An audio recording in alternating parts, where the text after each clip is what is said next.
You ever find yourself driving deep into nowhere, following the only paved road to end abruptly at a weathered sign that says private property in faded letters? Maybe it's the eerie feeling that someone's watching you through the trees, or the constant hum of crickets that never quite fades away. There are places where the sun dips below the horizon too early, leaving only shadows that twist and writhe on every surface, like living things trying to keep pace with the last dying embers of daylight. And then there's nights when the wind picks up its whispery voice, speaking secrets to the leaves, telling tales we can barely make out. You've been there, right? I parked my truck near the edge of the woods, its tires crunching on the gravel driveway leading up to the small cabin where I've rented a room for the week. The weight of my rifle slung over my shoulder helps ease some of the stiffness still lingering from last weekend's trip. "Hey, mister?" George waves me down as he steps off the porch. "You set to hunt tonight? Got your permit?" "Yeah," I reply, handing him a $20 bill. "Just gonna get settled in." My hand trembles slightly as I reach for the payment. George nods. "Well, you know the drill. Fire breaks, respect wildlife. With a wave, I take the dirt path leading into the darkness of the forest. The trees close in around me, casting long shadows that stretch and twist in every direction. Thorns catch at my pants and scratch my skin, leaving tiny red welts on my legs. Sweat begins to bead on my forehead, and the chill of the night starts to seep into my bones. It takes nearly 3 hours of walking through dense undergrowth and scrambling over rocks before the canopy above clears enough to let moonlight filter through. By now, it's almost midnight. Shadows writhe like living things against tree trunks, casting twisted silhouettes around me. Suddenly, branches snag at my pant legs, making me stumble. When I regain balance, silence returns, except for the soft rustle of unknown creatures moving unseen nearby. A flutter within my stomach makes me look up at the sky. Stars twinkle faintly beyond treetops, swaying in the windless night air. Then, an image etched itself onto my retina. A flash of light flickering once, gone so fast it left no impression on vision. Sweat trickles faster now, but panic won't come until I'm sure what happened next. About 30 seconds pass before the image becomes solidified again. This time, I see not just an outline of someone, but the whole figure. Someone is coming toward me from deeper in the woods. It seems slow and unsure-footed, but definitely headed straight for us. For another eternity after this observation, which must have lasted less than 10 seconds. Nothing stirs, but I wait, tense and silent, listening for any sign of movement. And then, suddenly, the crashing sounds of two bodies colliding with force rings out through the night air. In the distance, two figures are stumbling towards each other, their footsteps eerily synchronized. Each clutches his own arms, as if warding himself away from something invisible. They move closer and closer until they collide in midair, crashing together with unimaginable force. Their bodies crumple simultaneously, sending shockwaves through the ground beneath our feet. Two men lie side by side, battered by severe blunt force injuries that match identically. Identical bruises, broken collarbones, shattered kneecaps, matching wounds inflicted upon themselves without visible signs of coercion or struggle marks elsewhere on their bodies. I stand transfixed, frozen in confusion, unable to process what has transpired right in front of me. These deaths defy all logic. Why do such things voluntarily? Detectives analyze the scene further, uncovering disturbing evidence. Agonized screams, caught on audio recordings, emanate between these victims' first physical appearance and even their death timeframes. They scream before anyone sees them or hears their real voices. Morning brings forensic analysis, providing stark details about both Jake and myself. Same injuries, same pattern. Same pattern. Exact cause of death, each inflicted upon ourselves, without any visible signs of coercion or struggle marks elsewhere on our bodies. My hands shake as I fumble with a flashlight attached to my keychain. Its beam sweeps across the trees, searching for whatever made that noise. Branches sway softly, leaves quivering in the dark air.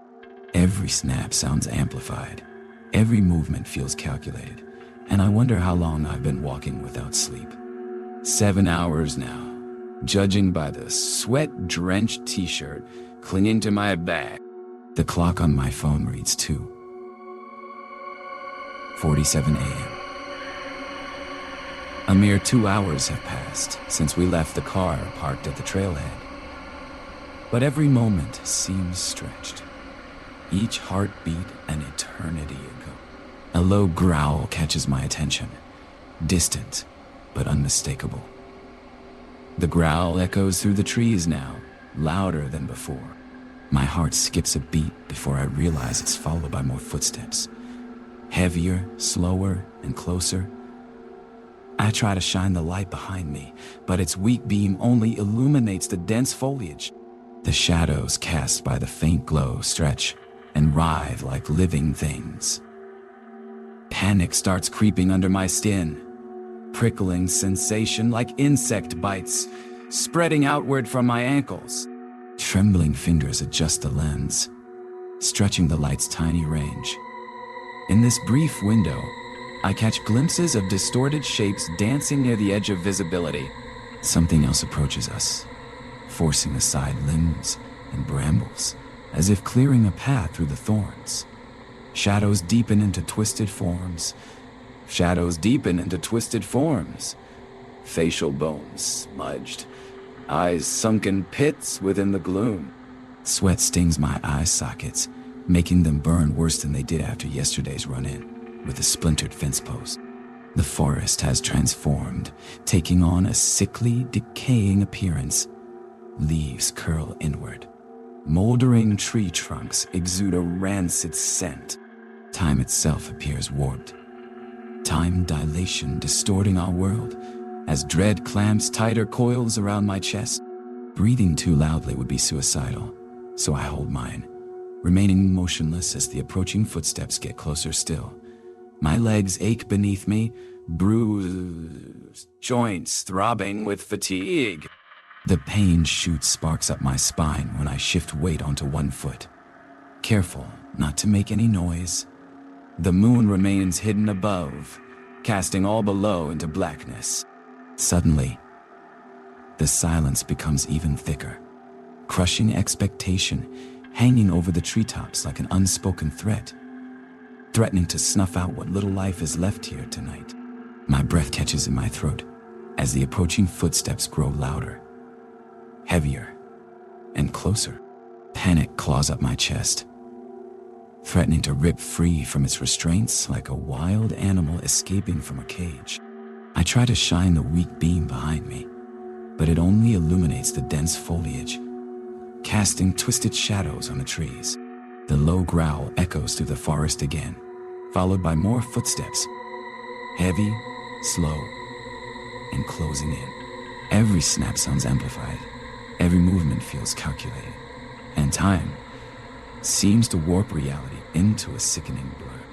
Leaves curl inward, moldering tree trunks exude a rancid scent, and dread clamps tighter coils around my chest. In this moment of suspended animation, I feel a presence settle beside me, its weight crushing against my shoulder. The darkness closes in, suffocating me beneath its oppressive blanket. My heart freezes mid-beat, unable to comprehend the horror unfolding before me. A cold, clammy grip wraps around my wrist, pulling my arm down. I don't flinch, frozen in place as the presence leans in close, whispering its voice directly into my ear. You know why you're here. Tears prick at the corners of my eyes. Desperation clawing its way to the surface. My mind screeches silently, refusing to accept the awful truth. Why would someone, or something, lead me back to this spot? And then it hits me. The rat's surgically precise ribcage, the viscous fluid staining the pillowcase. And unbling, empty hits, staring out from within the dark. It's been trying to tell us something since day one. Each night, it brought us back here, waiting patiently while we stumbled towards some unholy convergence point. We were never hunting it. It was hunting us. Our terror now coalesces into an epiphany. This is no natural phenomenon. It's a macabre ritual orchestrated solely for our own gruesome entertainment. Time itself appears distorted beyond recognition. With newfound clarity, I understand what lies ahead. No escape remains possible. Panic gives way to resignation as I glance down at the hand still clutching mine. Now that the secret has been revealed, there are just seconds left. I push off from the ground, propelling myself forward into whatever fate awaits. A desperate cry spills from my lips as the glass shatters loudly nearby. Blunt trauma knocks me off balance. Pain shoots up my spine as I collide headfirst into the unseen force driving toward us. Something crashes against my skull, sending stars bursting across my vision. I stumble backwards, arms splayed wildly, until I land hard onto the damp earth. As I struggle to catch my breath, I realize that everything has gone eerily silent. The leaves stop rustling, the wind dies down, and even the crickets fall quiet. Time stands still once more. At exactly 2:20 a.m., October 12th, the first, two figures fall simultaneously onto their backsides, motionless, side by side, near a dilapidated wooden cabin deep within these woods.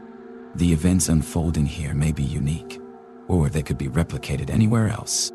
There's a haunting idea that certain places exist where the fabric between worlds is thin, allowing echoes of unspeakable rituals to seep through. This notion casts a shadow on our understanding of reality, leaving behind only questions about the nature of existence.